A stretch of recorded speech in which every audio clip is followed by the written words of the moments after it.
स्वागत बा सबके okay today learning future earning YouTube channel पर। ए से पहले वाला वीडियो में हमने के बीबीएस थर्ड ईयर अंतर्गत जौन सब्जेक्ट बा टैक्सेशन इन नेपाल जौन यूनिट 4 बा हमने के quantification allocation and characteristics of amount हमने के चैप्टर पढ़त रहनी सन। एमे हमने के सब कुछ बता दिल रहनी, अपने देख सकतानी ओल्ड इज गोल्ड के हमने के एमे थ्योरेटिकल प्रॉब्लम भी सोल्व करके देखले रहनी सन कि हमने के थ्योरी लिख सकतानी सन। ल तो आजू रह के ई वीडियो में हमने के ई सीखे जाइल जाई कि हमने के जौन एकर न्यूमेरिकल प्रॉब्लम आवेला वो के हमने के सोल्व करल जा सकता। ल तो ऊपर हम आजू चर्चा करे गए नहीं, हम सोल्व करे तरफ लगनी। सबसे पहले देखी तो हमने के ब्रीफ आंसर क्वेश्चन में हमने के 2 मार्क्स की हमने के क्वेश्चन पूछ देवला। तो 2074 साल क्वेश्चन नंबर 4 में कथी पूछले रहे कि मिस्टर प्रधान जौन मिस्टर प्रधान ह उ कथी हमने के कर्मचारी है, is an employee of Nepal Rashtriya bank limited. तो नेपाल बैंक लिमिटेड के उ कर्मचारी ह। बोरोड लोन ऑफ हमने के इकाई दाई सैकड़ा हजार 10 लाख रुपया हमने के लोन लेता फ्रॉम द बैंक। हमने कहाँ से लेता? बैंक से लेता। तो कंस्ट्रक्टर रेजिडेंटियल हाउस का एक मतलब अपन घर बनवावेला 10 लाख रुपया केकरा से लेता? बैंक से लेता। हमने के in first Shravan of the previous year हमने के पहिलका श्रावण में ले रहे, कहे के मतलब पहिलका साल के श्रावण में ले रहे एट इंटरेस्ट रेट ऑफ हमने के 8%। कितना परसेंट ब्याज दर पर ले रहे? 8% पर ले रहे।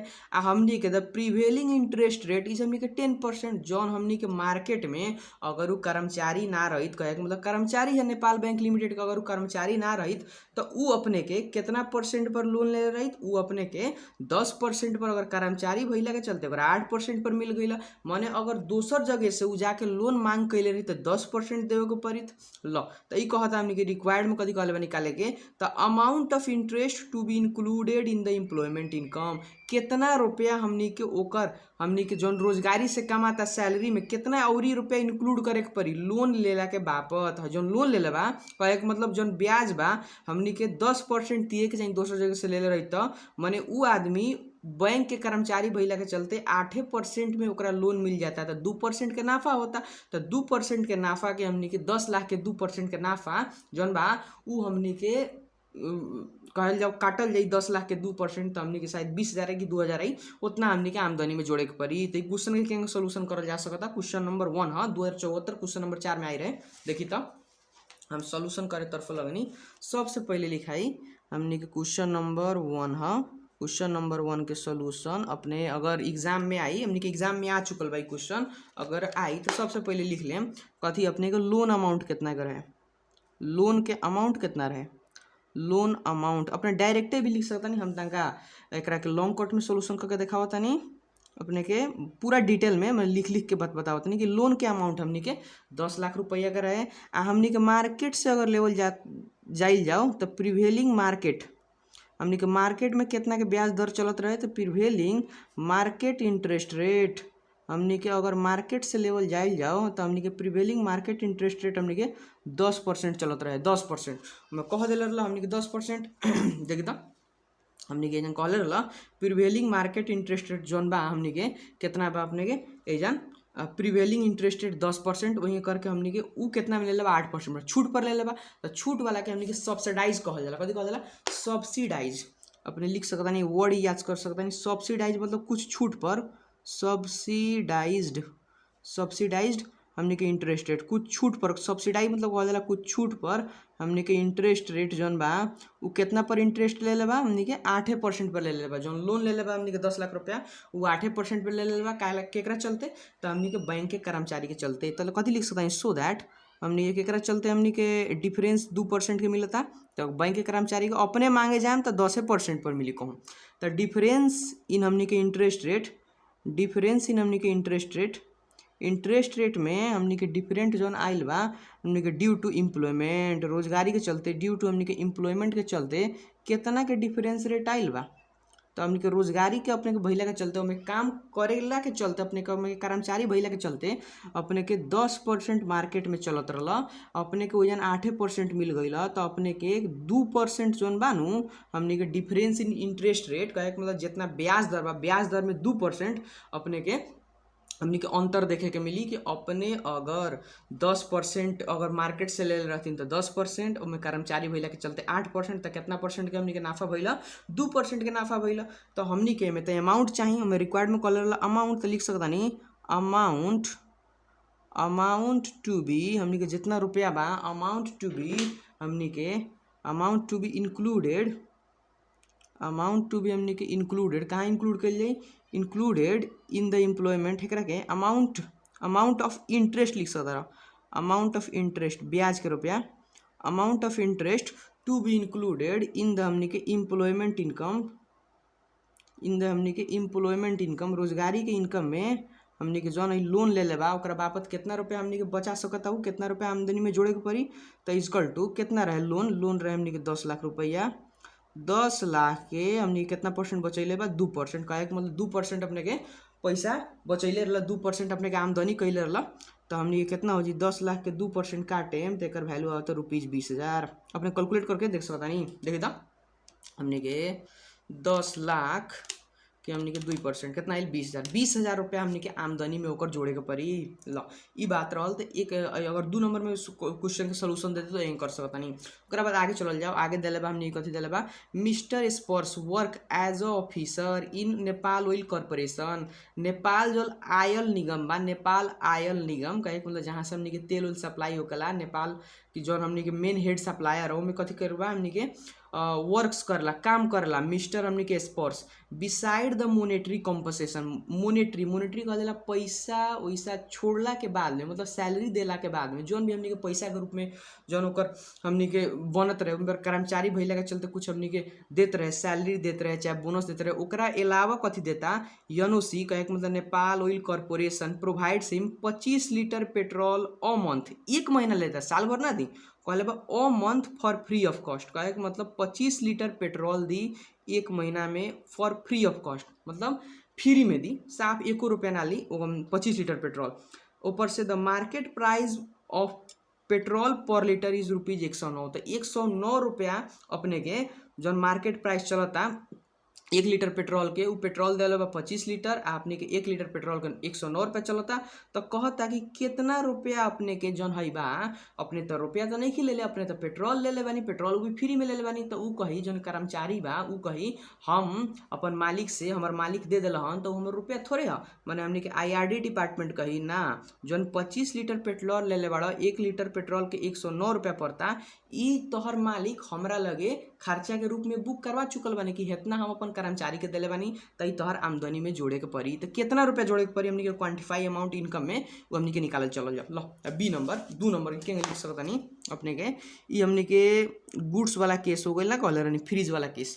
लो तो अपने लिख सकता नहीं सबसे पहले 2 नंबर के सोल्यूशन लिख सकता नहीं, लीटर ऑफ पेट्रोल कितना लीटर पेट्रोल देता, litre of petrol free of cost, कितना लीटर पेट्रोल देता फ्री ऑफ कॉस्ट में, 1 रुपया ना लेके कितना लीटर अपने के पेट्रोल देता। तो अपने के 25 लीटर पेट्रोल प्रोवाइड करता, 25 लीटर पेट्रोल फ्री में देता, ठीक बा। 1 लीटर कितना मार्केट में ओकर दाम बा, अगर मार्केट में बेच देम कहे के मतलब अगर उ ना दी तो अपने के जाके तो मार्केट में से किन के ले, तो अपने लगे गाड़ी बा तो हमनी के मार्केट में मार्केट प्राइस कितना बा, मार्केट प्राइस ऑफ पेट्रोल के जो मार्केट प्राइस बा पर लीटर के कितना बा पर लीटर हमनी के इक्वल टू ₹109, 109 रुपया अपने के तीरे के बा। सो दैट कितना रुपया के अपने के आमदनी में जोड़े के पड़ी, तो लिखल जाई क्वांटिफाइड मतलब छुटिया के क्वांटिफाइड बेनिफिट कितना बराबर का हमनी के बेनिफिट मिलल बा। तो quantified benefit to be included जेंगे हमनी के हेडिंग दिले रहला ओइंग हमनी के लिख देवल जाला, quantified benefit to be included in the income, हमनी के quantified benefit to be included in the income कितना रुपया हमनी के आमदनी में जोड़ दिया, तो इज इक्वल टू अपने के कितना लीटर रहे 25 लीटर हमनी के पेट्रोल दिले रहे, 25 लीटर पेट्रोल दिले रहे इनटू हमनी के रेट कितना बा ₹109 रुपया। लो कितना आदमी कही कि साल भर देता, तो साल भर नहीं खे देते, हमें टोक के कह लेबे। देखी तो ध्यान दी तो कहता हमनी के 25 लीटर पेट्रोल अ मंथ एक महीना देवला, अगर कहले तो हमनी के पर एनम देता अ मंथ फॉर हमनी के 12 मतलब वार्षिकी देता, कहे के मतलब हमनी के अ ईयर दिल रही तो कहे के मतलब 12 से गुणा करे के पड़ी, एमे गुणा ना करे के पड़ी। 25 लीटर पेट्रोल देता, 1 लीटर के 109 रुपया, तो कितना रुपया आमदनी में जोड़े के पड़ी, तो 25 × 109, एकर वैल्यू आइल हमनी के 2725 रुपया अपने के जोड़े के पड़ी। कितना हमनी के रुपीज हमनी के 27 से 25 रुपया अपने के जोड़े के पड़ी। 2 नंबर के सोल्यूशन रहा, कितना हमनी के रुपया जोड़े के पड़ी, तो 2725 रुपया के बराबर के अपने पेट्रोल जो ले ले बानी उ भी अपने के इनकम ही है, तो इनकम समझल जाइए उतना में टैक्स दिए के पड़ी, सैलरी प्लस है भी हमनी के लेके। ये 2 नंबर के सोल्यूशन रहा। अब 3 नंबर पर जाइए। 3 नंबर कथी कहता, मिस्टर राहुल, जो मिस्टर राहुल है is a employee of private company. Private company के कर्मचारी है, तो समझ जाओ कि प्राइवेट कंपनी के कर्मचारी है मतलब सैलरी बेसिस पर काम करत हुई।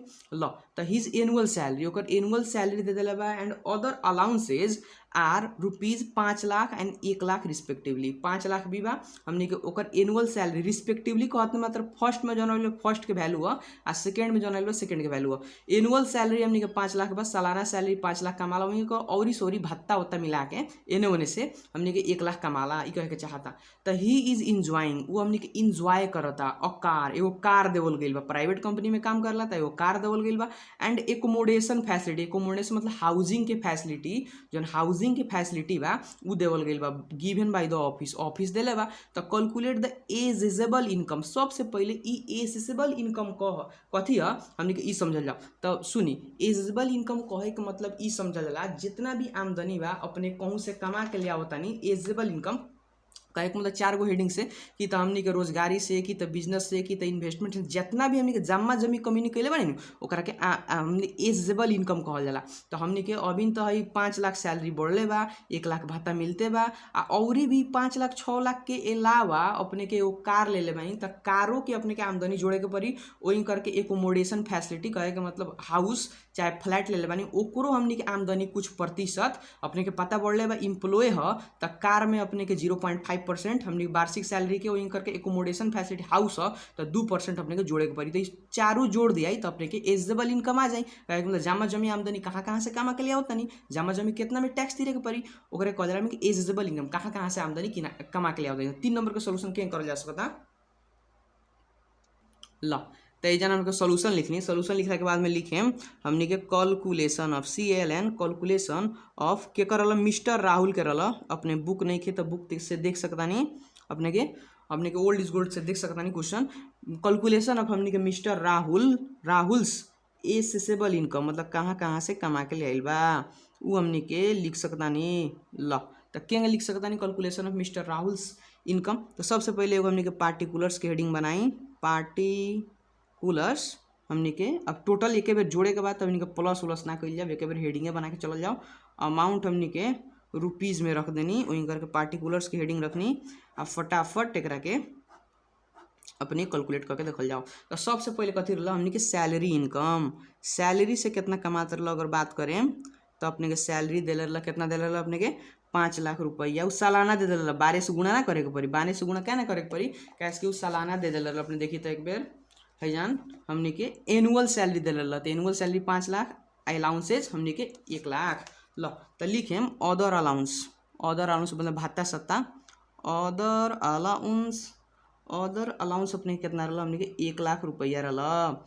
वही करके हमने कार फैसिलिटी इंजॉय करते तो कार फैसिलिटी के बाबत कितना रुपया जोड़े के पड़ी, तो हमने के तो इम्प्लॉय है तो इम्प्लॉय के जितना अपने के वार्षिक सैलरी रहेला नु ओकर 0.5% जोड़े के पड़ेला। तो ये हमने के वार्षिक सैलरी जौन बा हमने के सैलरी इनकम कितना 5 लाख उस सालाना के है, तो 5 लाख के कितना जोड़े के पड़ी हमने के 5 लाख के हमने के 0.5% जोड़ देवे के पड़ी करी तो कितना होता, तो अपने कैलकुलेट करें तो अगर 2500 वैल्यू आयल। लो वही करके हमने के वही एगो हमने के एकोमोडेशन फैसिलिटी के बात कइल रहा, एकोमोडेशन मतलब हाउस चाहे फ्लैट ले लेवा, तो फ्लैट बापत अगर अपने के कर्मचारी हम मंथली बेसिस पर काम करता तो हम अपने के बतैले भी नहीं रही नोट में, कथी बतैले रही नोट जाके देख सकता नहीं जेंगे अपने के नोट एक बेर याद दिला दी जेंगे अपने के एकोमोडेशन फैसिलिटी बा तो हमने के 2% मंथली सैलरी पर काम करता तो हमने के 2% ऑफ एनुअल सैलरी तीरे के पड़ी, तो हमने के 2% कहे मतलब कितना के 5 लाख के एनुअल सैलरी कितना है 5 लाख, साल के हमने कितना कमाता 5 लाख, 5 लाख के हमने के 2% अगर काटेम तो एक वैल्यू कितना आ जाता देखी तो 5 लाख के 2% हमने के 10,000 रुपया 5 लाख के 2%, 10,000 रुपया उ भइल 2500 है भल है कहे के मतलब 5 लाख 1 लाख 6 लाख 6 लाख 10,000 आ 2,000 12,000 12,500 तो कहे के मतलब 6 लाख 12,500 अपने टोटल करके देख सकता नहीं 6 लाख 12,500 हमने के 6 लाख 12,500 एक कहल हमने के टोटल एसेसेबल इनकम एक कहल टोटल हमने के एजेबल इनकम कितना आमदनी अपने कमा सकता तो हमने के जमा जमी आमदनी 6,12,500 रुपये कमा सकता। मिस्टर राहुल के हमने के जमा जमी आमदनी पूछल जाई तो आमदनी है खाली ना हो सैलरी लेवल खाली आमदनी ना हो चाहे और भत्ता मिलल बा उहे आमदनी ना हो और भी अपने के आमदनी हमने के समझल जाला जेंगे अपने के कार मिलल बा फ्री में कार मिल गई बा कार के कुछ 13% काट के हमने के आमदनी में जोड़े के पड़ी हमने के 6,12,000 में अपने के टैक्स दिए जाए के पड़ी ये हमने के समझ जाओ तो 3 नंबर का क्वेश्चन रहा 3 नंबर क्वेश्चन के सोल्यूशन कहीं सन और नंबर आगे में चल जाओ आगे कहता मिस्टर सुषमा एगो हमने के कर्मचारी है बैंक में कर्मचारी कहते मतलब मंथली बेस पर ध्यान देवे के पड़ल बैंक हैज प्रोवाइडेड अ हाउसिंग लोन फैसिलिटी एगो हमने के लोन देता हमने कितना लाख के 10 लाख के at a subsidize interest rate हमने के 2% पर ओकरा के ऑफर कर दिले बा काहे कैसे को बैंक के कर्मचारी है तो कंप्यूट द हमने के कैरेक्टराइज इंटरेस्ट बेनिफिट कैरेक्टराइज मतलब कितना रुपया हमने के इंटरेस्ट के बेनिफिट उठैले बिया ऊपर हमने के एथी तीरे के पड़ी मतलब एथी में ओकर इनकम फ्रॉम एम्प्लॉयमेंट में जितना कमैले बिया हमें कितना हमने के जोड़े के पड़ी assuming 10% at prevailing market interest rate market में कितना परसेंट के ब्याज चलता 10% के आउ कितना में ओकरा कितना में लोन मिल जाता तो 2% तो हमने के 8% अगर मार्केट से उठे तो 8% बेसी तीरे के पड़ी तो 8% कम तीरे के पड़ता तो 8% ओकर आमदनी है 8% आमदनी है तो कितना के आमदनी है 10 लाख में उठे ले तो 10 लाख के हमने के 8% काट के हमने के कहल जा सकता उतना रुपया जोड़ल जा सकता 4 नंबर के सोल्यूशन लो तो क्वेश्चन नंबर 4 के करल जा सकता सबसे पहले हम सोल्यूशन लिखनी SOLN सोल्यूशन आ सबसे पहले देखें तो हमने कथी बा लोन के फैसिलिटी कितना लेती है वो लिखें पहले लोन के फैसिलिटी लेती है हमने के 10 लाख रुपया के लो 10 लाख के वो लोन लेती है हमने के सब्सिडाइज इंटरेस्ट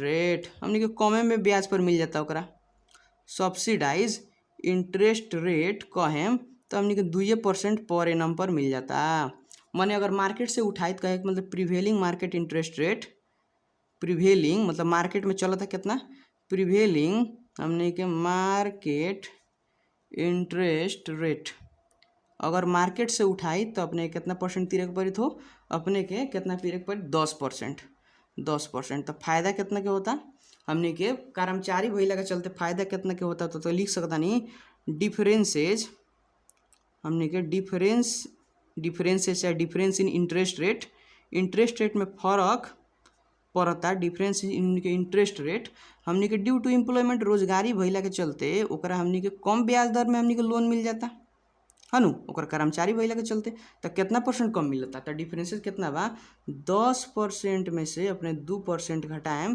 कहे के मतलब 8% पर एनम कम पर मिल जाता तो 8% तो ओकर आमदनी नहीं होता तो वही लिख सकता है सो दैट हमने के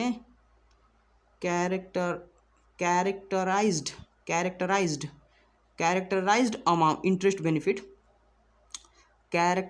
interest benefit to be included in the employment income जो हमने के एम्प्लॉयमेंट इनकम में जोड़ल जा सकता लिखी तो ना तो बाद में लिख सकते नहीं हमने के कैरेक्टराइज इंटरेस्ट बेनिफिट कितना हुई तो हमने के लोन अमाउंट कितना बा हमने के 10 लाख है बात 10 लाख आ 10 लाख के कितना परसेंट हमने के बचत होता 8% बेसी ना तीर के 8% ओकर आमदनी हो जाता तो 8% ओकर आमदनी बुझल जाई तो 10 लाख के अपने के 8% करें तो रुपीज़ कितना जी 80,000 रुपया अपने के आमदनी बुझल जाई आमदनी में जोड़े के पड़ी तो करके भी देख सकते हैं एक बार हमने के 10 लाख के हमने के 8% 80,000 रुपया आ सकता लो तो ये हमने के 4 नंबर फर्स्ट नंबर जैसे सोल्यूशन रहा बहुत इजी रहा 5 नंबर पे नहीं 5 नंबर कथी कहता mister Anis is a manager in private company manager of private company के he is enjoying service of a housekeeper के हमनी के सर्विस लेता कहे के मतलब ओकर घर के रेख देख करे वाला इनकी एगो सर्विस देवल जाता एट मंथली सैलरी ऑफ 6,000 जकर हमनी के हाउसकीपर रखल ले बा ओकरा हमनी के 6,000 मंथली सैलरी देवे के मने company deducts 2,000 from his monthly income ओकर हमनी के मंथली सैलरी जितना बा जितना मंथली सैलरी कमाला मिस्टर अनीस ओमें से 2,000 रुपया कौन घटाले वाला कौन हमनी के घटाले वाला तो जौन हमनी के जौन कंपनी जैमे मैनेजर बा उनमें से 2000 रुपया उ कंपनीए घटा लेवला आ का करला कंपनीए तीर देवला। कहे के मतलब मिस्टर अनीस के कंपनी जौन बा कितना हमनी के हाउस कीपर के सैलरी बा 6000 पर मंथ, तो 6000 रुपया तीर देवला। आ मतलब ओकर जितना सैलरी हुई, मान ली कि 10,000 सैलरी बा तो 10,000 सैलरी में से 2000 उ घटा लेवला, कंपनी घटा लेवला। आ 6000 का करेला जौन हाउस कीपर जौन ओकरा घर में काम करता ओकरा के 6000 मंथली सैलरी तीर देवला। तो कितना हमनी के आमदनी में जोड़े के पड़ी, वो कहता calculate the characterize amount of benefit, कितना हमनी के फायदा जोड़े के पड़ी। तो इजन सुनी 6000 के सैलरी अगर उ मालिक ना तीरी तो पूरा हमनी के 6000 अनीस के तीरे के पड़ी, माने 2000 को सैलरी में से काटाता तो ओकर सैलरी तो कम हो जाता। ओकर सैलरी कम हो जाता तो कम हमनी के ओकरा मतलब एथी तीरे के पड़ी, टैक्स तीरे के पड़ी। मिस्टर अनीस के हमनी के कम टैक्स तीरे के पड़ी। लो तो हमनी के 4000 के नु महीना के अगर देखल जाओ 4000 महीना के नु कि हमनी के बेसी फायदा लेता 4000 नु कंपनी एकरा बिहाफ में मिस्टर अनीस के हमनी के कह के हमनी के सैलरी दे देता हाउस कीपर के। लगता है कें करल जा सकता 5 नंबर सोल्यूशन कें करल जा सकता। क्वेश्चन नंबर हमनी के 5 सबसे पहले हमनी के सोल्यूशन लिखे कथी लिख सकता नहीं, हमनी के मंथली सैलरी दे रहा तो लिख सकता नहीं हमनी के सोल्यूशन मंथली सैलरी, हमनी के monthly salary of house keeper जौन बा ओकर मंथली सैलरी कितना बा, तो मंथली सैलरी 6000 बा। तो 6000 रुपया हमरा अगर उ कर्मचारी ना तो 6000 रुपया अपना से तीरे के पड़ी मिस्टर अनीस के। मने अगर इजन देखें तो मंथली सैलरी हमनी के एनुअल सैलरी अगर निकालल जाओ हमनी के कितना हो सकता, annual salary of house keeper, annual salary of house keeper के हमनी के सालाना सैलरी कितना हो जाई, तो हमनी के रुपीज 6000 इंटू अपने के 12 करी, तो 6000 इंटू 12 करें तो कितना आ जाए। एगो ई तरीका से करल जा सकता ना, तो 6000 पहले लिख दी आ अपने के 2000 कंपनी तीर देता 2000 घटा दी कितना बचल 4000 आ 4000 इंटू 12 करी ओंगे आ सकता ना। तो हेंगे हमने को 6000 इंटू 12 एक वैल्यू 72000, तो 72000 रुपया अपने के सैलरी रहल बा। Annual salary of house keeper कितना रहल बा 72000। ओंगे करके हमनी के जौन डिडक्शन घटा लेता डिडक्शन, तो डिडक्शन फ्रॉम हिज सैलरी में से कितना घटा लेता फ्रॉम हिज सैलरी। तो हमनी के महीना के कहले रहल 2000 घटा होता 2000 महीना घटा होता, साल के कितना घटाई कंपनी कितना घटा ली हमनी के ऑफिस कितना घटाई हमनी के, तो 2000 इंटू हमनी के 12, तो कहे के मतलब कितना हो गया 2000 इंटू 12 हमनी के 24000 रुपया घटा लेता। तो 24000 रुपया ओकर सैलरी से तिराइल, मतलब मिस्टर अनीस रहा ओकर सैलरी से 24000 रुपया तिरा गई। जम्मा जम्मी 72000 हमनी के तीरे के रहा हम मिस्टर अनीस के 72000 रुपया मालिक तीर दिलक। तिरला के बापत तू कहलक कि 2-2000 तो हर महीना में काट लेता नहीं 24000 काट ले बानी, तो हमनी के आमदनी कितना के भेल, तो हमनी के 72000 में से 24000 घटा देम तबे न कह सकता नहीं ई हमनी के उ एम्प्लॉय के जौन मालिक बा ओकर खर्चा उ खर्चा क्लेम करिया मिस्टर अनीस ओकरा के आमदनी बनाई। लो तो हम कह सकते हैं so that amount to be included कथी लिख सकते हैं हमने के मिस्टर अनीस के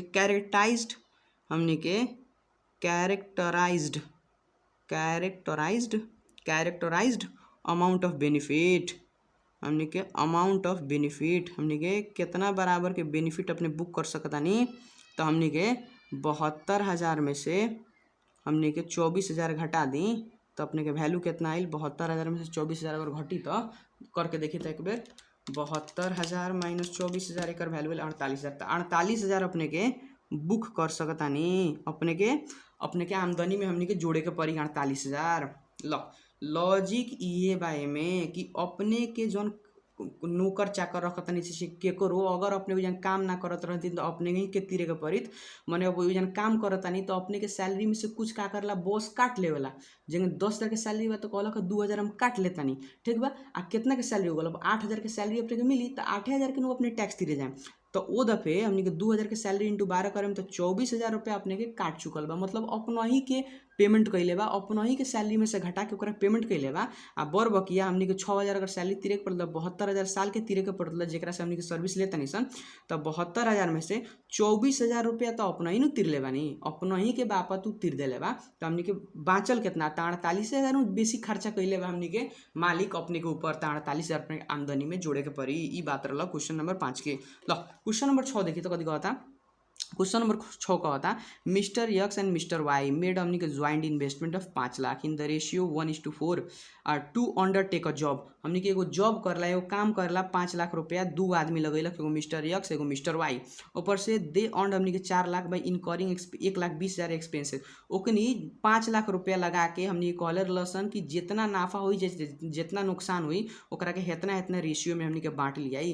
तो हमनी के कमैले सन 4 लाख रुपया, 5 लाख लगा के 4 लाख रुपया कमैले बाड़ सन, 1,20,000 के खर्चा कैले बाड़ सन। तो कहता calculate the income and expenses that should be apportioned between them, मतलब कितना कितना आमदनी आ खर्चा हमनी के दुनू गोड़ा में बांट दिया। ई बात बा। तो क्वेश्चन नंबर कितना हमनी के अपने के क्वेश्चन नंबर ई हमनी के 6। तो क्वेश्चन नंबर 6 के कर सकता नहीं, क्वेश्चन नंबर 6 के अगर सोल्यूशन बनावे को हो तो क्या कर सकता नहीं। सबसे पहले अपने के देखी तो ज्वाइंट इन्वेस्टमेंट लगानी कितना है कैले बड़ा सन। तो ज्वाइंट इन्वेस्टमेंट के जन काम तो नहीं के हमने के खर्चा एथी के बात कैले बते पर एक बार सार दी कि अगर को काम लागियो गई तो 5 लाख के हमने के कैले बड़ा सन। रेशियो कितना के रहे तो रेशियो हमने के 1:4 के रहे। ल जन दूगो ना हुई तो कॉलम बना ली, कहे के मतलब इजी ला अपने के दूगो कॉलम बना ली। एगो लिख दी हमने के टोटल इनकम, एगो लिख दी हमने के टोटल इनकम आ एगो लिख दी हमनी के टोटल इनकम के बाद टोटल इनकम ला लिखे खाली खाली लिखी टोटल, मतलब जमा जमी कितना भई रहे वही जन दूगो में छुटिया दिया, एगो ए के आ एगो हमनी के बी के छुटिया दिया। ल तो सबसे पहले इनकम फ्रॉम इनकम आइल बा ओकनी लगे कितना आइल बा इनकम फ्रॉम इन्वेस्टमेंट। लगानी कैलसन, लगानी 5 लाख कैले रहसन, 5 लाख करे मध्य उन्हीं के 4 लाख रुपया कमैले बाड़ सन। कितना कैले 4 लाख, 5 लाख हमनी के लगानी कैले रहसन, मतलब कमैले सन कितना पर अगर अपने देखे जाए तो कमैले सन 4 लाख रुपया। नहीं के कहत हम 4 लाख 1,20,000 के खर्चा कैले बने सन।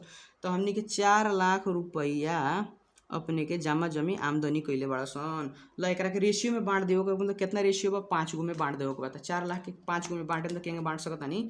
4 लाख के अपने के 5 हिस्सा 5 से भाग करी तो एक हिस्सा कितना आइल, एक हिस्सा 80,000 आइल। तो एक हिस्सा फर्स्टे वाला के तो कहे मतलब 80,000 ए के ह।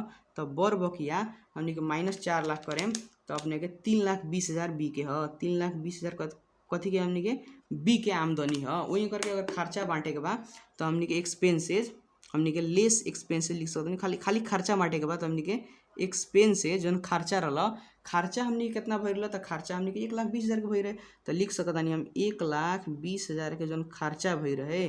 खर्चा के बांट दी दुनू गोड़ा में तो कथी की दिक्कत बा। रेशियो कितना बा 1:4 बा। तो 1:4 1,20,000 के 5 हिस्सा में 4 एगो 5 गो हिस्सा में कहे मतलब 24,000 ये गोड़ा के कितना पड़ी। तो हमने के फर्स्टे बड़ा के एक हिस्सा बा तो एक हिस्सा के हमने के 24,000 आ बर बकिया एक हिस्सा के 4 से गुना करम तो हमने के कितना आ जाए 96,000। तो 96,000 रख के अपने के 24,000 प्लस हमने के 96,000 वैल्यू करम 1,20,000 तो 1,20,000 के हमने के बांट सकता नहीं। ल तो अगर एमें तो नहीं कहले में खाली कहले बा हमने के एथी कर देवे के कहे के मतलब calculate the income and expenses. हमने के तो इनकम ए के हेतना हो बी के हेतना हो हमने के बी के ए के एक्सपेंसेस कहे के मतलब हेतना हो 24,000 आ बी के एक्सपेंसेस 96,000। अगर कह दी नेट इनकम निकाले ओखनी के हाथ में कितना कितना आइल बा तो नेट इनकम अगर निकाले के पड़ी नु हमने के सो दैट नेट इनकम तो हई में से हई घटाई 4 लाख में से 1,20,000 घटी तो हमने के 2,80,000 जमा जमी हमने के आमदनी भइल बा। 4 लाख रुपया कमैले बा निसन 1,20,000 रुपया खर्चे भइल बा तो 2,80,000 आमदनी भइल बा।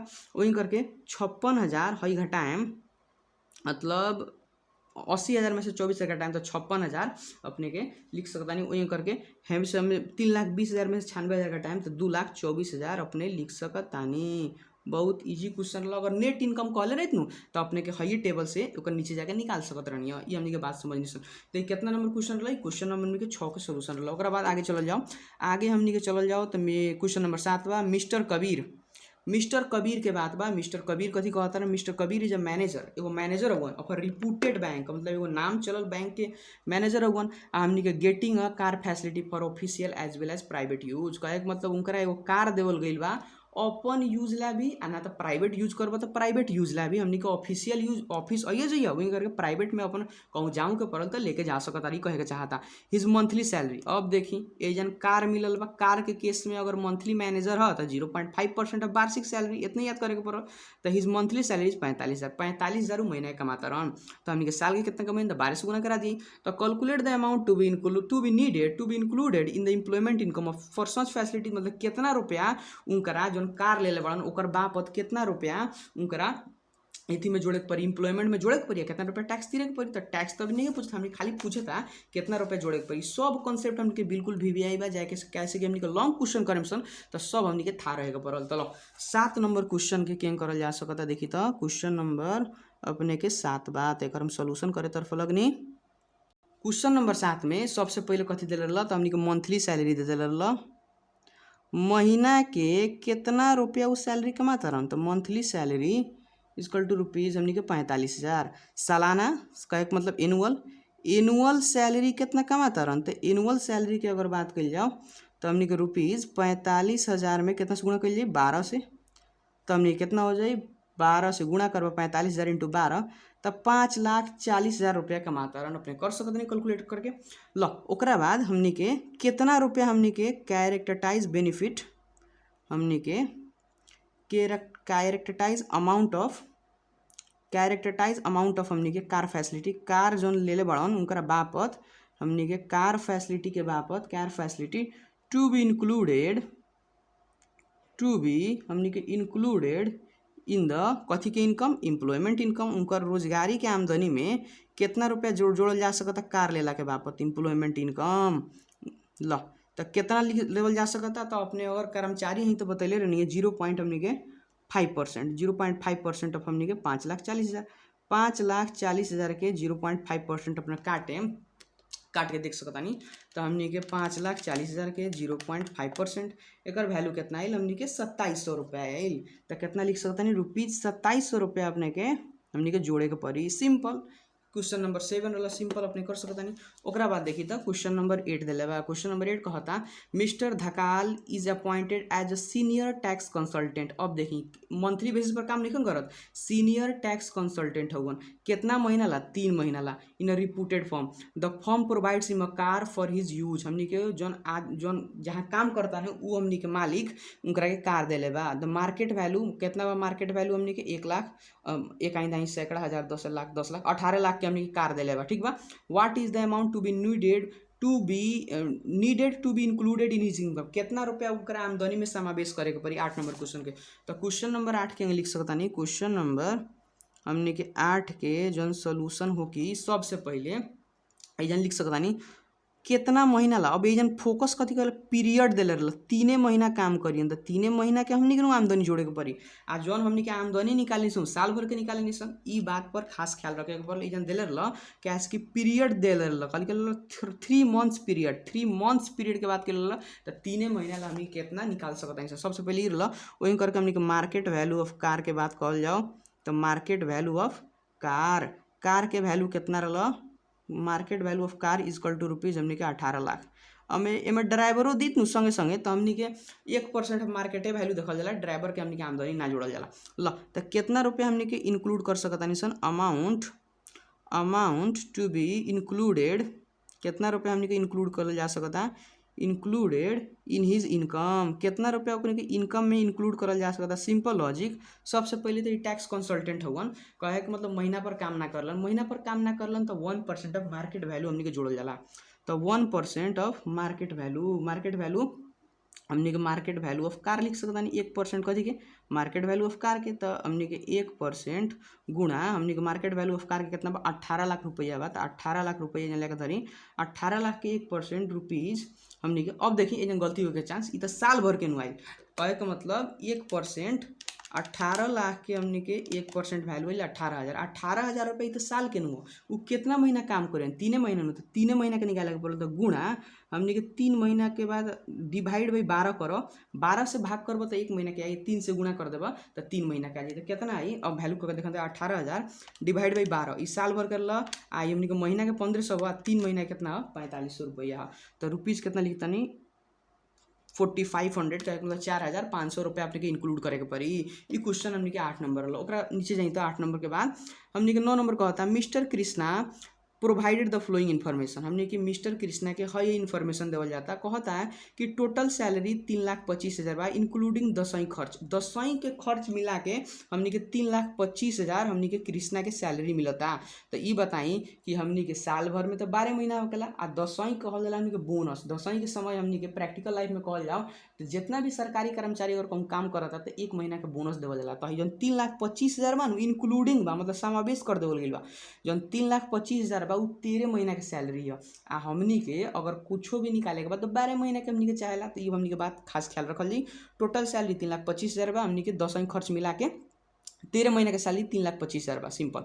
He has been providing vehicle facility. अब उनका हमनी के एगो गाड़ी देवल जाता, वही करके एगो फ्लैट देवल जाता, एकोमोडेशन फैसिलिटी बाय द हमनी के ऑफिस। आ driver salary 8,000 per month is paid by the office. तो ड्राइवर सैलरी जौन बानू तो कहले रहनी नोट में लिखले रहनी अपने के याद बा तो कथी कहले रहनी अगर अपने के अगर व्हीकल के चर्चा बा कहे के मतलब यदि हमनी के कार वा ड्राइवर संग मंथली दिरा छ भने मतलब कोनो भी खर्चा देता अगर प्रश्न में व्हीकल को चर्चा छैन भने ड्राइवर को सैलरी हमनी के इंक्लूड कइल जाला। माने व्हीकल तो दे देला तो ये हमनी के एक्सक्लूड कइल जाला। कहे मतलब कारे के रुपया में ड्राइवर के सैलरी जुड़ावे रहेला। कारे में जितने कार के हमनी के निकालत नहीं सन कि इतना 0.5% चाहे 1% तीरे के पड़ी वही में जुड़ा रहेला ड्राइवर के। Simple logic.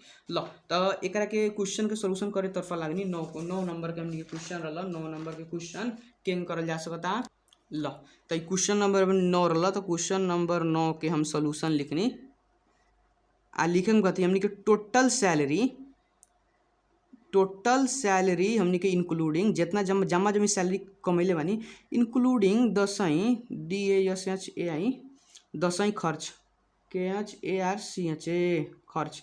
दसवीं खर्च मिला के कितना रुपया देवल गई रहे जमा जमा ओकर सैलरी रहे 3,25,000। सो दैट अगर सैलरी पर मंथ निकाले सैलरी पर मंथ 1 महीना के अगर सैलरी निकाले जाता नहीं अपने तो दसवीं के खर्चा मिला के 3,25,000 रहे तो हमनी के दसवीं के 1 महीना के एक्स्ट्रा मिलेला। तो हमनी के 3,25,000 आ डिवाइड बाई 13 करें तो एक वैल्यू अपने के आ जाए 25,000। तो 25,000 कथी है 13 महीना के 3,25,000 तो 1 महीना के अपने के 25,000। तो अपने तो अब निकाली सकता नहीं कि हमनी के टोटल सैलरी फॉर 12 मंथ्स। हमनी के टोटल सैलरी फॉर हमनी के 12 मंथ्स 12 महीना के अपने के सैलरी कितना हो जाए तो अपने के 25,000 अगर महीना के बाद अपने 12 से गुणा करें तो अपने 25,000 इंटू 12 महीना के 25,000 का माता नहीं 12 महीने कितना हो जाए 3 लाख रुपये हो जाए। कैलकुलेट करके अपने देख सकता नहीं कैलकुलेटर उठाएँ हैंगे हमने के 3 लाख इंटू हमने के 25,000 इंटू 12 अपने वैल्यू है 3 लाख रुपया। 3 लाख रुपया कैलकुलेट कर सकता नहीं। तो हमने के 12 महीने के सैलरी 3 लाख रुपया आई। तो हमने के में बात कहले रहा अमाउंट हमने के एगो व्हीकल देता तो अपने के तो कर्मचारी है कर्मचारी के हमने के 0.5% लागेला। देखी तो कथी कहले रहा हैजन हमने के कहले रहा प्रोवाइडिंग व्हीकल फैसिलिटी आ एकोमोडेशन फैसिलिटी देता। तो एगो व्हीकल के पहले निकाल जाओ एगो एकोमोडेशन के निकाल जाओ। तो हम अमाउंट ऑफ व्हीकल फैसिलिटी कितना रुपया व्हीकल जन यूज करते हैं बाबत कितना रुपया हमने आमदनी में इंक्लूड करे के पड़ी। तो amount of vehicle facility to be included in his income to be हमने के इंक्लूडेड कितना रुपया हमने के आमदनी में इंक्लूड करे के पड़ी to be included in his income बराबर। तो अपने के पता बा अगर कर्मचारी है तो 0.5% ऑफ कथी के हमने के वार्षिक सैलरी कितना बा तो कितना कहीं 3,25,000 3,25,000 वार्षिक सैलरी ना 12 ही महीना होगा एक्स्ट्रा में दिल बा उ हमने के अलाउंसेज है। अलाउंसेज के ना लेवल जाला खाली सैलरी के लेवल वही तो 3 लाख निकल नहीं है सन। ल तो अपने के 3 लाख धरल जाई तो एकर वैल्यू कितना आ जाए 0.5% अपने काटे तो एकर वैल्यू आ जाए 1,500। कैलकुलेट करके एक बार देख ली हमने के 3 लाख के 0.5% 1,500 रुपया कथी के रहल हमने के अमाउंट ऑफ व्हीकल फैसिलिटी के रहल। वही करके व्हीकल फैसिलिटी के बाद अगर अपने क्वेश्चन में देखें तो एगो खाली व्हीकल फैसिलिटी ना रहा दूसरा का कथी रहते रहा हमने के व्हीकल फैसिलिटी एकोमोडेशन फैसिलिटी की भी बात कर आ ड्राइवर के सैलरी भी बात कर ड्राइवर के सैलरी हमने के अगर व्हीकल के चर्चा बा तो ड्राइवर के सैलरी ना जोड़ल जी। ठीक बा। लो तो अपने के ये रहा क्वेश्चन नंबर 9 के हमने के ए नंबर कहनी सन ऊपर से हमने के कथी कर सकता नहीं सन सो दैट हमने के लिख सकता नहीं amount of accommodation facility amount of accommodation हमने के accommodation facility facility to be हमने के included in the employment income. कितना रुपया हमने के इंक्लूड करे के पड़ी? To be included in the हमने के एम्प्लॉयमेंट इनकम मतलब एकोमोडेशन फैसिलिटी लेला के बापत, फ्लैट उलैट लेला के बापत कितना रुपया जोड़े के पड़ी। तो अपने के पता बा, तो हमने के कर्मचारी है तो हमने के 2% ऑफ एनुअल सैलरी के जोड़े के पड़ी। 2% ऑफ हमने के एनुअल सैलरी कितना रहा? 3 लाख रुपया रहा। तो 3 लाख के अगर 2% अपने के काटेम तो एक वैल्यू आ जाए हमने के 6,000 रुपया। 6,000 रुपया आमदनी में जोड़े के पड़ी। जौन अपने के घर लेता नहीं, घर लेला के बापत एक मतलब फ्लैट ले बानी, फ्लैट के हमने के 2% 6,000 रुपया अपने के आमदनी में जोड़े के पड़ी। वहीं कर व्हीकल के अलग लागी, वहीं करके एकोमोडेशन फैसिलिटी के अलग लागी। ये अपने के क्वेश्चन रहा 9 नंबर। ओकरा बाद हमने के 10 नंबर में जाइल जाओ। 10 नंबर कथी कहता? Mister Kafle is a senior consultant in deputed bank. एगो हमने के सीनियर कंसल्टेंट होगन, महीना पर काम ना करेलन mister Kafle ji. The bank has provided him a flat free of cost. Flat दिले बा हमने के free of cost. The prevailing monthly rent हमने के महीना के अभी महीना के कितना रेंट तीरा था, कितना भाड़ा तीरा था? 25,000 तीरा था। The bank has also provided Hyundai Santro. Hyundai Santro का एक मतलब एगो कार है, कार के नाम हो हुंडई सेंट्रो। बैंक हमने के ऑफर कैले बा मिस्टर काफले जी के। The market value of which हमने के 2 लाख। तो कथी कहता? Amount of accommodation and vehicle facility to be included in the income. कहे के मतलब हमने के जौन फ्लैट ले बड़ा, फ्लैट लेला बापत कितना रुपया हमने के आमदनी में इंक्लूड करे के पड़ी उनके इनकम फ्रॉम एम्प्लॉयमेंट में। वहीं करके व्हीकल फैसिलिटी लेला बापत कितना रुपया इंक्लूड करे के पड़ी। ल तो सबसे पहले क्वेश्चन नंबर 10 बा। तो क्वेश्चन नंबर 10 के केंगे सोल्यूशन करल जा सकता? हम SOLN पर तो लगनी। सबसे पहले हमने के प्रिवेलिंग अभिन के prevailing monthly rent of flat, monthly rent of flat. तो ई जौन है मंथली रेंट ऑफ फ्लैट, ई जौन आदमी है महीना पर काम ना करे वाला मतलब दूसर का केस है। तो अगर महीना पर काम ना करे वाला मतलब 2% ना लेवल जाए, कितना लेवल जाए? 25% ऑफ साल में जितना हमने के भाड़ा तीरता नौकर। तो मंथली हमने के कितना कहले रहा? मंथली कहले रहा हमने के कितना? 25,000 रुपया। ल तो सालाना कितना हो जाए? तो टोटल एनुअल रेंट लिख सकता नहीं, total annual rent of flat, annual सालाना total annual rent of flat हमने के साल के कितना रुपया फ्लैट के तीरल जा सकता? तो हमने के 25,000 महीना के बाद इंटू 12 कहे के मतलब गुणा करें तो अपने के 3 लाख रुपया आ जाए। 3 लाख रुपया कथी तीरतारन? फ्लैट के तीरतारन। देखी तो अपने के 25,000 इंटू 12 कहे मतलब 3 लाख रुपया फ्लैट के तीरतारन। वही करके हमने के मार्केट वैल्यू ऑफ कार दिले रहा। देखी तो एक बार अपन क्वेश्चन देख सकते मजा से देख सकता नहीं। मार्केट वैल्यू ऑफ हमने के कार के वैल्यू कितना दिले रहा अपने देखे तो एगो कार देवल गई रहा। अगर कार के अपने के वैल्यू देवल गई रहा कि 20 लाख रुपया के बराबर के कार बा, अपने के 20 लाख रुपया के कार देवल जाता। वहीं करके अपने के फ्लैट देवल जाता। तो ई तो मंथली बेसिस पर काम ना करे वाला हुआ। तो मंथली बेसिस पर ना काम करे वाला हुआ तो अगर रेंट बा तो रेंट के 25% हमने के आमदनी में इंक्लूड कई जाला। आ वहीं करके अगर कार देवल जाता तो जितना हमने को ओकर दाम पड़ता तो ओकर हमने के कितना कटल जाला? कितना कटल जाला अपने सोच के बताई। तो मार्केट वैल्यू ऑफ कार दे दी तो कितना परसेंट काटल जाला? 1% काट के धइल जाला। लो तो लिख सकता नहीं। सो दैट हमने के निकाले गई कथी कथी निकाले के बाद सबसे पहले एकोमोडेशन फैसिलिटी हमने के अमाउंट ऑफ कितना रुपया बराबर के amount of accommodation facility, accommodation facility amount of accommodation facility हमने के टू बी इंक्लूडेड। कितना रुपया हमने के इंक्लूड कर ली? तो amount of accommodation facility to be included in the हमने के एम्प्लॉयमेंट। कितना रुपया हमने के उनकर रोजगारी में जोड़ दिया इन द एम्प्लॉयमेंट। एकोमोडेशन फैसिलिटी के बतैले रहनी, एकोमोडेशन मतलब फ्लैट वाला। तो हमने के 25% ऑफ हमने के एक्चुअल रेंट, जितना अपने के रेंट बा हमने के रेंट कितना के बा? 3 लाख रुपया का। 3 लाख रुपया का तीरल जाता। तो एकोमोडेशन ओकरे कहल जाला। 3 लाख के 25% अपने करें तो 75,000 रुपया अपने के आमदनी में जोड़ल जाइए और टैक्स तीरे के पड़ी। कर सकता नहीं अपने 3 लाख के 25% कितना वैल्यू आता? 75,000।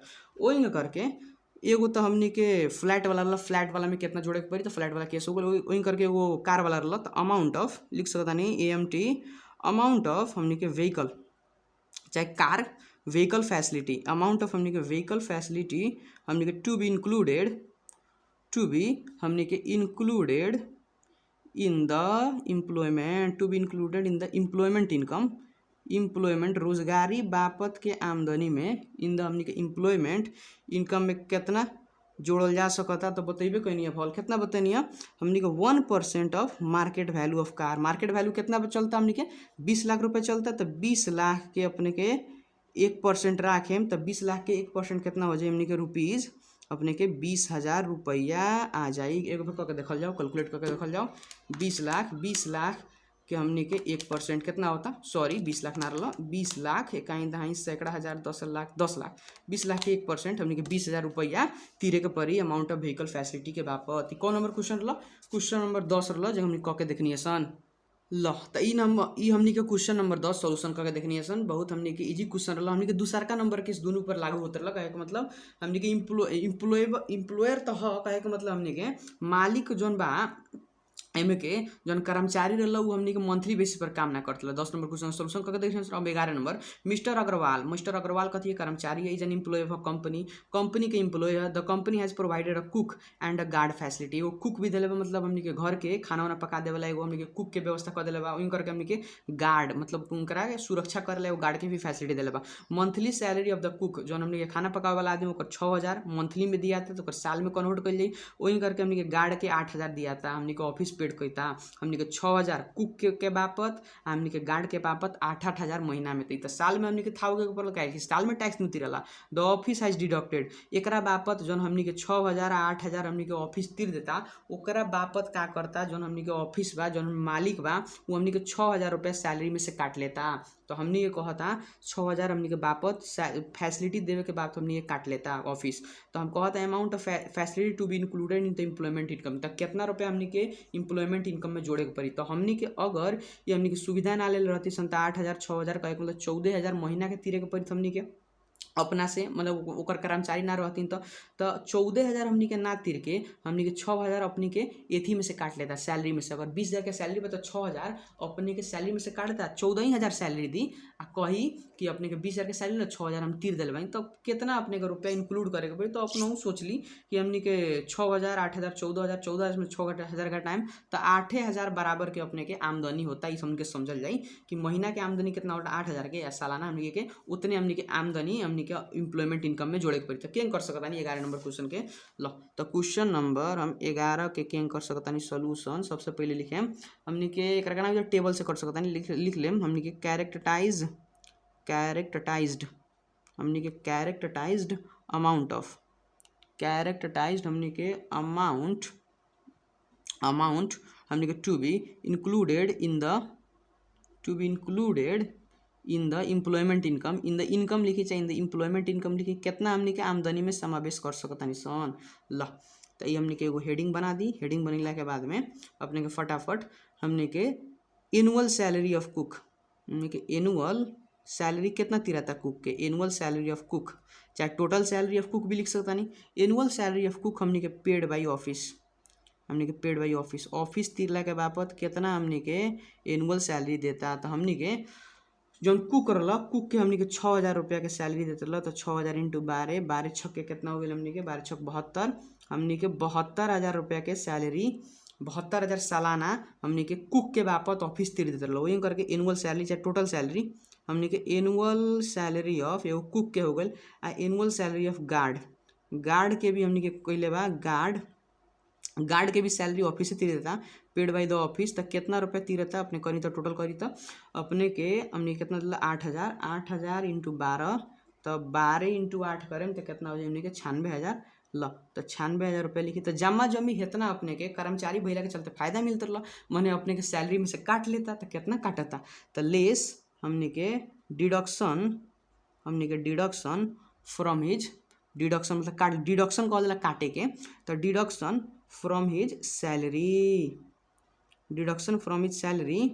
बाई ऑफिस हमने के सैलरी में से कितना काट लेता। अगर बात करें तो अपने के कितना कॉलर अपने 6,000 कॉलर काट लेता। तो 6,000 इंटू 12 करिए हयो साल के निकले तो हयो साल के निकालें कितना हो गया हमने के 72,000 रुपया हो गई। 6,000 काटा था तो 72,000 रुपये अपने घटाएं तो बर बकिया अपने के आमदनी रही कितना रही हमने के 96,000। तो 96,000 रुपया कहे के मतलब हई जौन 72,000 तिरले बानू अपना ही के सैलरी में से काट के तिरले बा। तो फायदा वो अपना ओर से कितना तिरले बा 96,000 तिरले बा मालिक। तो 96,000 तिरले बा तो 96,000 बराबर के वो अपन एक्सपेंसेस क्लेम करिए कही कि हम इतना बराबर के खर्च कैले बानी अपन एम्प्लॉय पर आ अपने कहें कि 96,000 के हमरा आमदनी भइल बा। जब टैक्स तिरे जाए तो लिख सकता नहीं net amount to be included in the employment. Net amount हमने के टू बी हमने के इंक्लूडेड इन हिज इनकम चाहे इन द एम्प्लॉयमेंट इनकम। ल तो कितना हमने के 96,000 अपने के एथी में जोड़े के पड़ी। नंबर 11 नंबर क्वेश्चन के सोल्यूशन 2 नंबर मार्क्स में दे सकता, बहुत इंपॉर्टेंट लॉजिक क्वेश्चन 11 नंबर। ओकरा बाद हमने के 12 नंबर बनाई तो हमने के क्वेश्चन मिस्टर भंडारी बा एगो हमने के कर्मचारी है, employee of reputed insurance company. Insurance मतलब प्रख्यात चलल नाम चलल इंश्योरेंस कंपनी के कर्मचारी है। The company has provided a loan at a interest rate 5%। 5% पर लोन देता, कहे मतलब सब्सिडाइज इंटरेस्ट रेट दे दिले बा। प्रिवेलिंग मार्केट इंटरेस्ट रेट 10% बा, मार्केट में 10% चलता। कर्मचारी भइला के पास कर्मचारी भइला के चलते 5% मिल जाता, तब 5% मुनाफा होता अपने के। द अमाउंट ऑफ लोन वाज हमने के 8 लाख रुपये उठेले बा। कहिया तो first mark of the previous year हमने के फर्स्ट मार्क में उठेले बा। ध्यान दें फर्स्ट मार्क के बात के लिए कहिया उठेले बा फर्स्ट मार्क पर। तो माघ से लेके हमने के साल जौन रहेला हमने के फर्स्ट श्रावण से लेके एगो साल हमने के 31 आषाढ़ तक ले हमने के चलेला, ओकरा के हमने के आर्थिक वर्ष कहल जाला। तो हमने के एमे आर्थिक वर्ष के में देखल जाला। तो एमे देखेम तो फर्स्ट मार्क से उठेले बा। तो माघ फागुन चैत बैसाख जेठ आषाढ़ कितना महीना ला हो जाता हमने के 6 महीना ला। तो 6 महीना के ही हमने के अमाउंट हमने के एम्प्लॉयमेंट इनकम में इंक्लूड करे के पड़ी। जन हमने के खास बात ख्याल रखे वाला बात जन फर्स्टे मार्क वाला बा और कोनो में बात नहीं करना। तो पहले ही क्वेश्चन है, पहले भी बहुत सारा क्वेश्चन ऐसा सोल्यूशन कैले रही, एग्जाम में भी ऐसा क्वेश्चन आ चुकल बा। तो 12 नंबर सबसे पहले 12 नंबर क्वेश्चन में हम सोल्यूशन करे जाए तो लिखेम हमने के एमे दे लोन अमाउंट।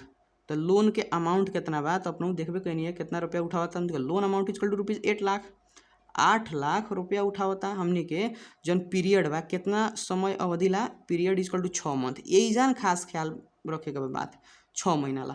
लो तो prevailing market interest rate, prevailing market में कितना दर के अगर मार्केट से उठैतीन, मार्केट के इंटरेस्ट रेट कितना बा, prevailing market interest rate equal to हमने के 10% बा। वही करके हमने के सब्सिडाइज्ड, अगर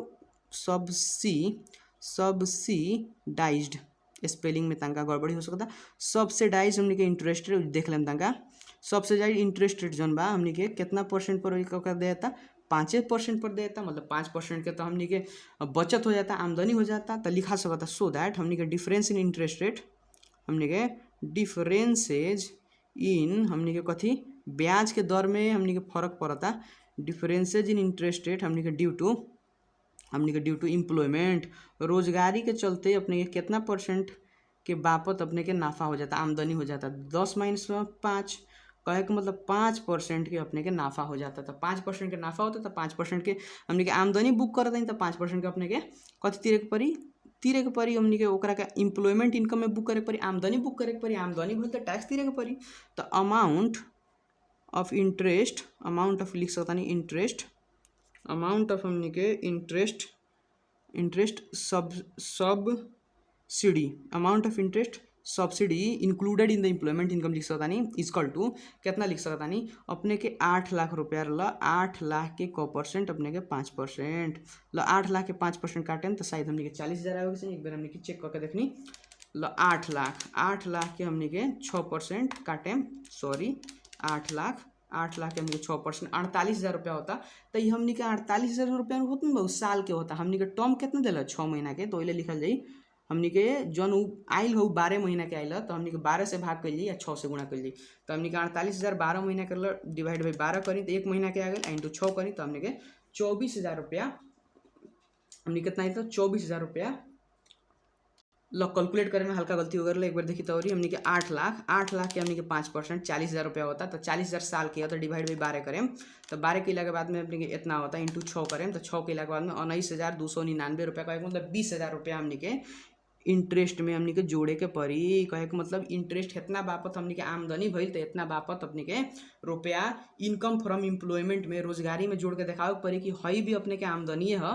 कैसे कि कर्मचारी ना रहतीन तो 10% पर अपने के ब्याज मिली, 5% तो अपने के खर्चा हुई तब 5% पर मिल गई। कर्मचारी भइले का चलते तो 5% आमदनी है तो आमदनी में अपने के टैक्स दिए के पड़ी। एम करके हमने ये क्वेश्चन नंबर 12 तक ले सोल्यूशन करके देखनी सन। बहुत इंटरेस्टिंग क्वेश्चन रहा, मजेदार क्वेश्चन रहा।